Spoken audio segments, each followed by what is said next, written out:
Okay, well, welcome everyone.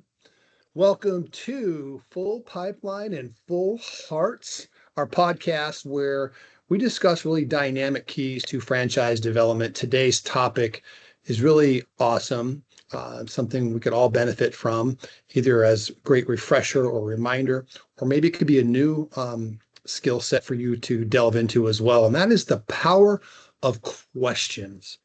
Someone once said that life is like the game of Jeopardy.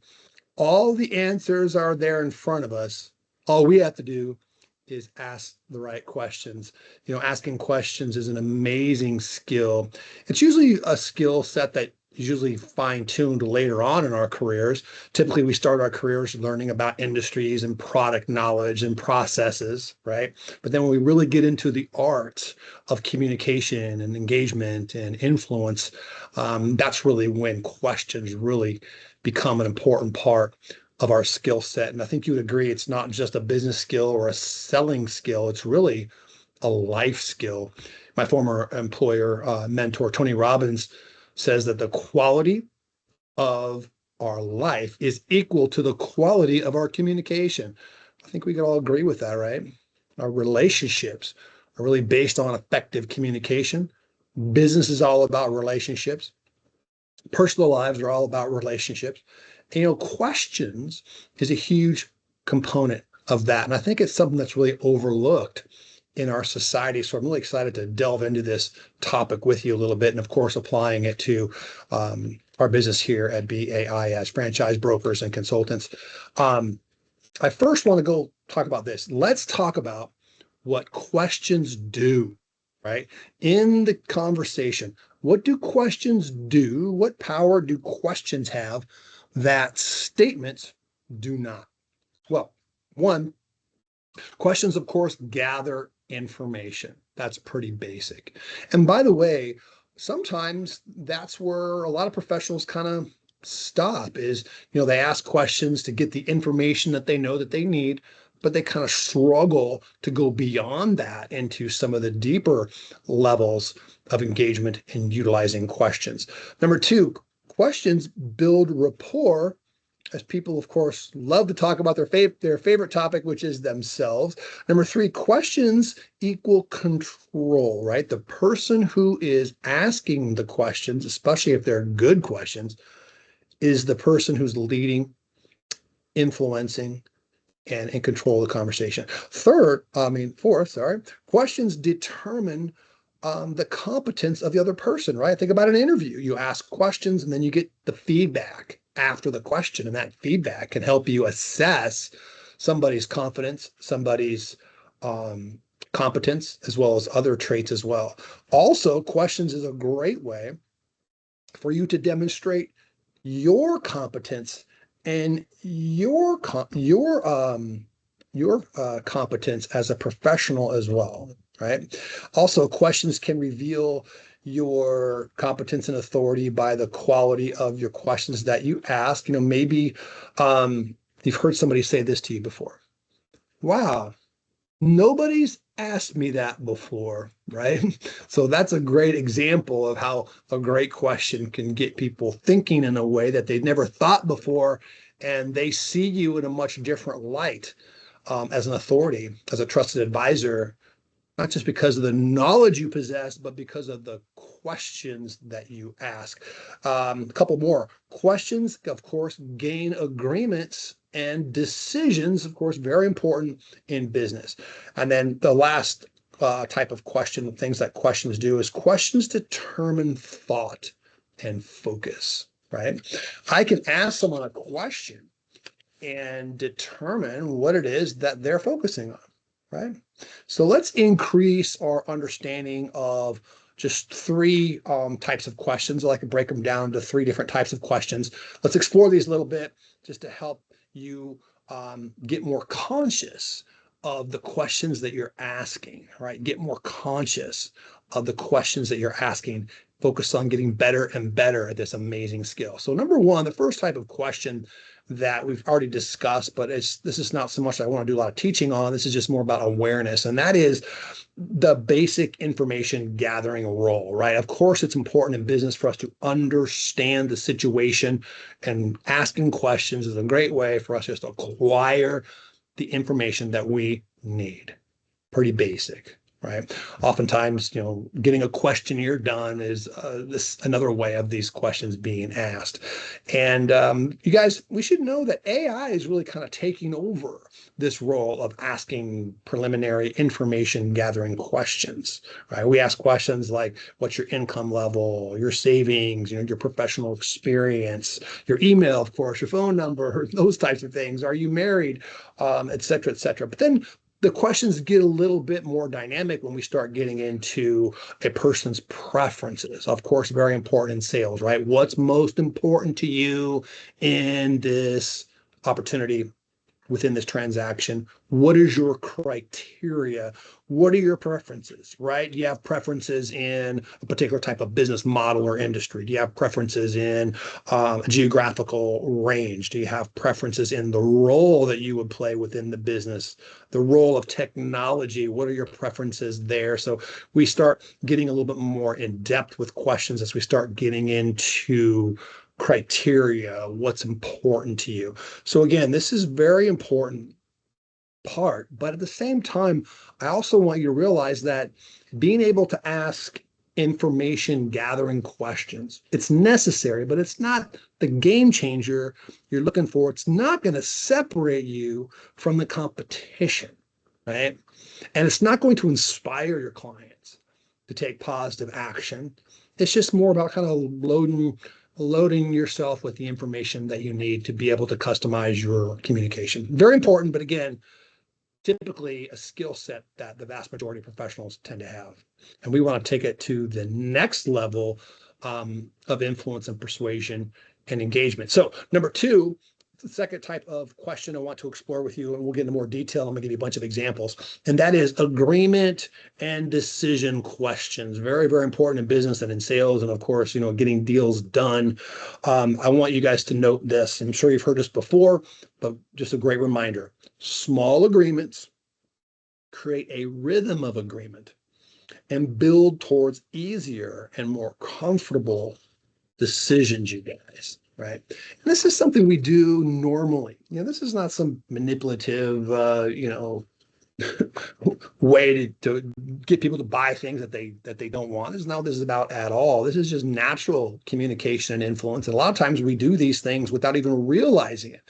But what we want to do as professional communicators is start getting more conscious about our communication so that we are communicating on purpose and that we're utilizing the skill set within this area of asking questions. I'll just give you just kind of a simple daily practical application here, right? Let's say I'm trying to ask someone out for a date. The conversation might go something like this. Are you free Friday night? Yeah. Hey, do you love country music by any chance? Yeah, I really do. Let me ask you, are you familiar with Carrie Underwood? You know her? Yeah, she's Gary. I know Carrie. I love her songs. Well, I tell you what, I've got tickets this Friday night. Do you think I could pick you up around 6 o'clock? We'll go to the concert. What do you say?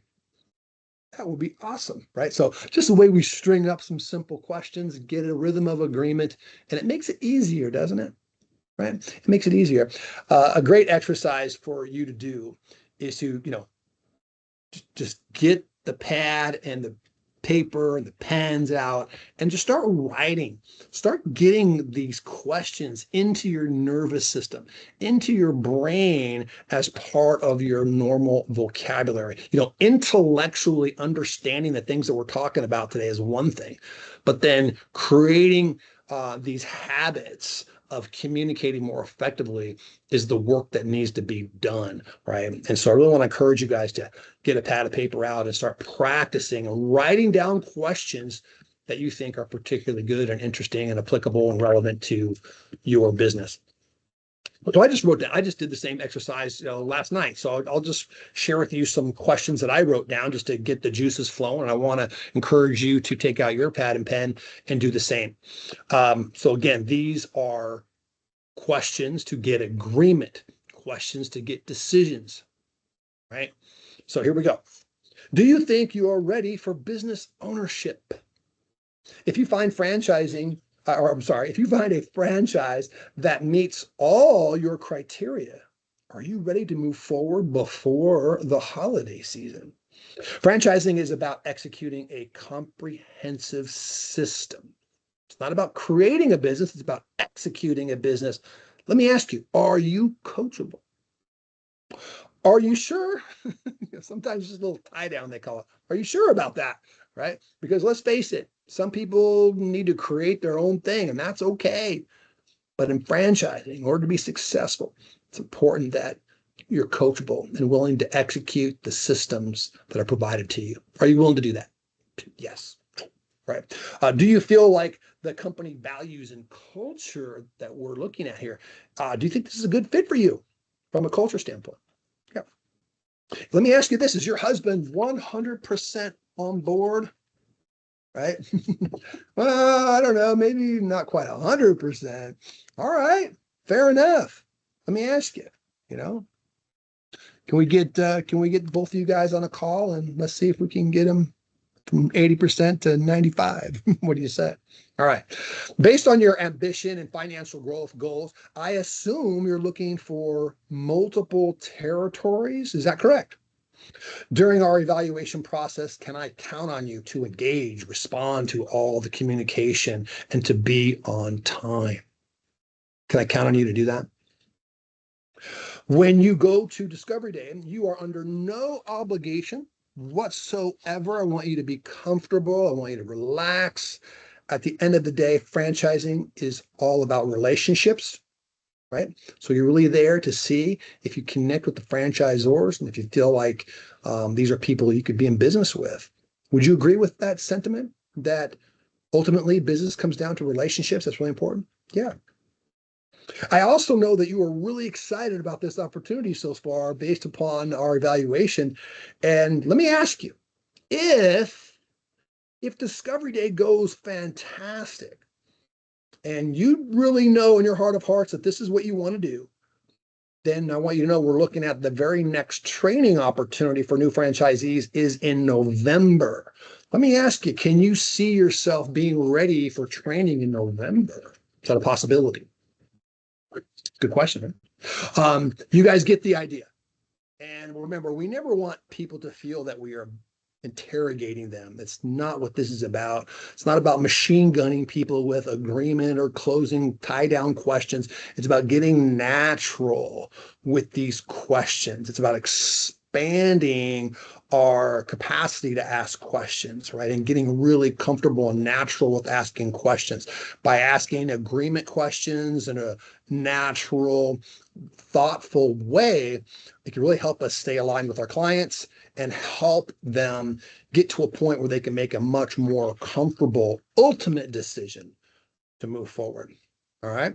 And then the third type of question I really want to explore with you is what I call focus questions, you guys, or influential questions. And this really comes from, I think, a basic principle of success and leadership. It comes from Napoleon Hill in his book, Think and Grow Rich. He made this statement. He said, human beings subconsciously move in the direction of their most dominant thought. Another way to think about it is this: what we focus on expands. What we are focusing on, we move towards. And that's true whether it's something negative or whether it's something positive. And of course, one of the challenges we have as human beings is that we are compelled to focus on danger. We're compelled to focus on our fears because we have this survival mechanism that's embedded in us. So do you see the problem here? Right? We are all compelled to avoid risk and danger and failure, and ultimately it's all fear. And so we are hardwired to find things to be fearful about and to focus on them. And of course, the problem is when we focus on these fears, we move towards them and these fears get bigger and bigger. So a big part of coaching, inspiring people to make change, to pursue their goals is to help them focus on what they want, right? Helping them to look where they want to go in the presence of fear, right? So this great exercise I want to encourage you guys to do. Again, back to the pad and paper. Ask yourself within a conversation, within the process that we have with our clients, what are some things that you want your clients to focus on, right? That will lead them towards a positive decision. What do we want our clients to focus on? And then from there, the second step is to create a list of questions that will take them there, right? So now we're playing the game at a whole nother level. We're not just asking questions to get information and where are you from and how you doing. We're asking questions to really be thought-provoking, to get people to really think about their life, where they're going, right? The pain of not making the changes that they want to make. And of course, the pleasure and the opportunity at hand if they make the changes that they want to make and pursue their dreams and goals. And questioning it might be a most powerful skill within this entire process. We talk a lot about helping our clients overcome fear. And I would say the questions we ask can play a massive role in this ability. Also, too, what we focus on also triggers our emotional state. Think about that. If you want to feel stressed, right, then you can just focus on negative things and then you'll feel it, right?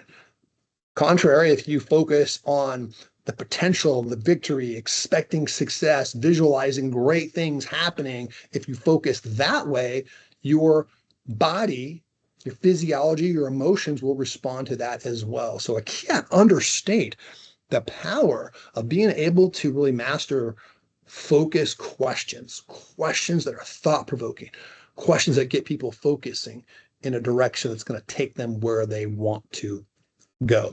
And I want to give you start by just giving you a simple example with regards to a different industry. I'm going to use life insurance here because it's a little bit more emotional and it can really kind of be a great example for you. And then I'm going to give you a list of questions that I wrote pertaining to our business. And I want you to do your homework and start creating a list for yourself as well to get conscious of the questions that you're asking. So let's just say that I'm trying to get you to sign up for life insurance policy. Right?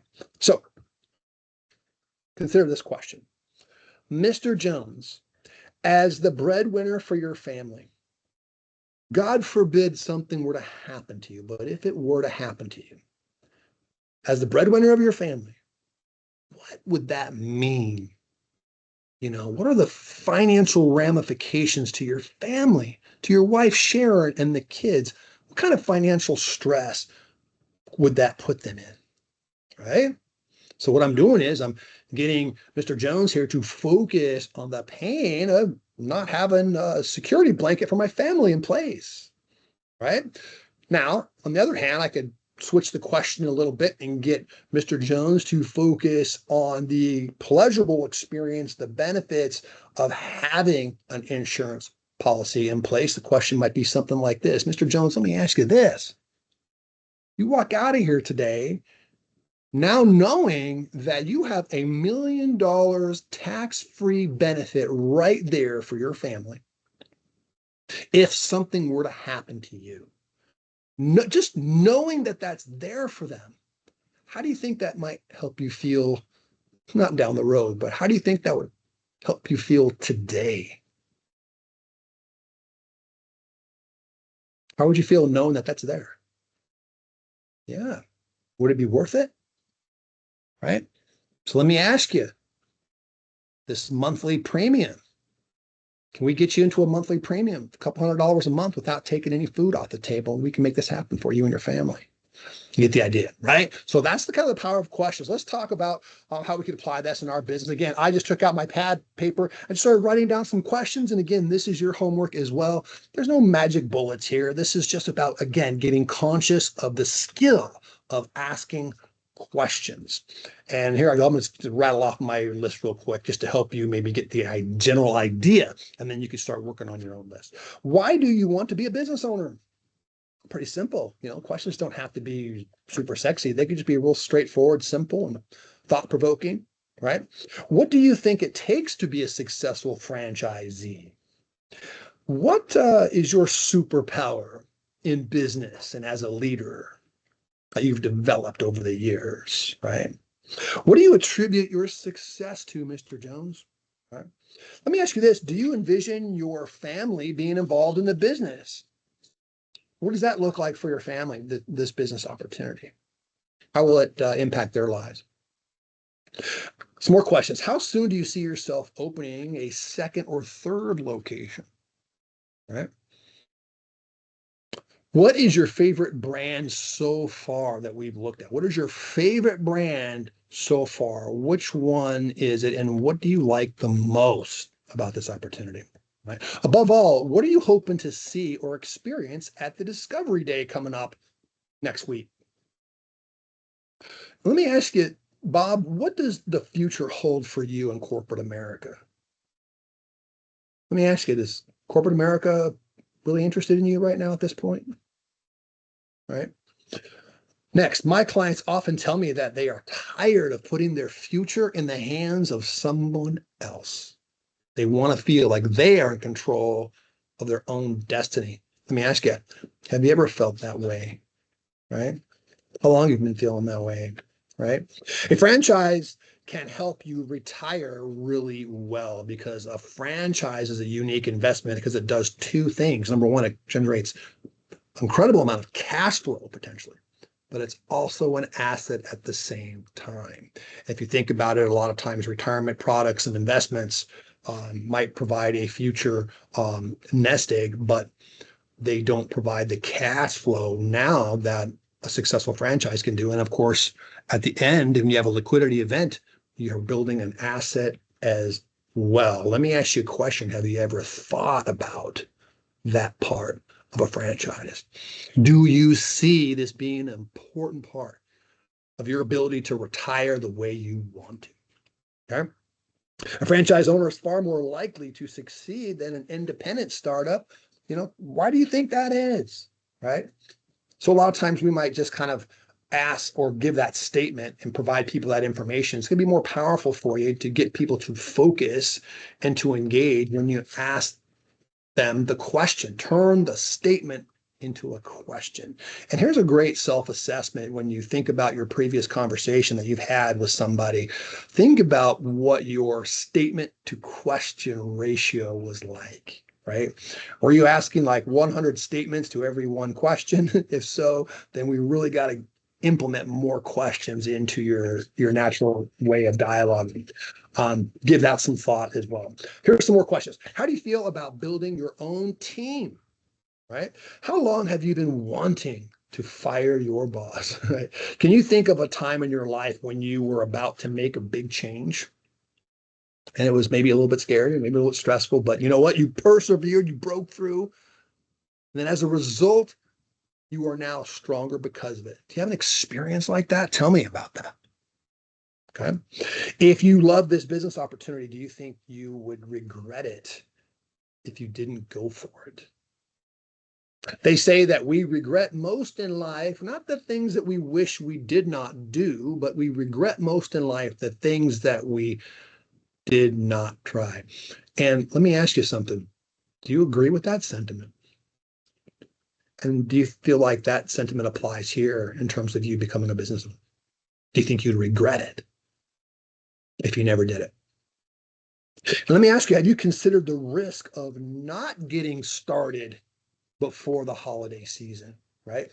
So again, I'm just rattled off some questions, you guys. I just did this simple exercise and it's a great way for me to get juices flowing. And I want to encourage you to do this exercise as well. Start getting conscious of your communication so that you are communicating on purpose, and your skill set gets better and better. There's no magic line or secret question. It's just about mastering a skill that very few people really make a decision to master. So again, two things also too. I want to give you two things to start doing, to start the process, start the improvement now.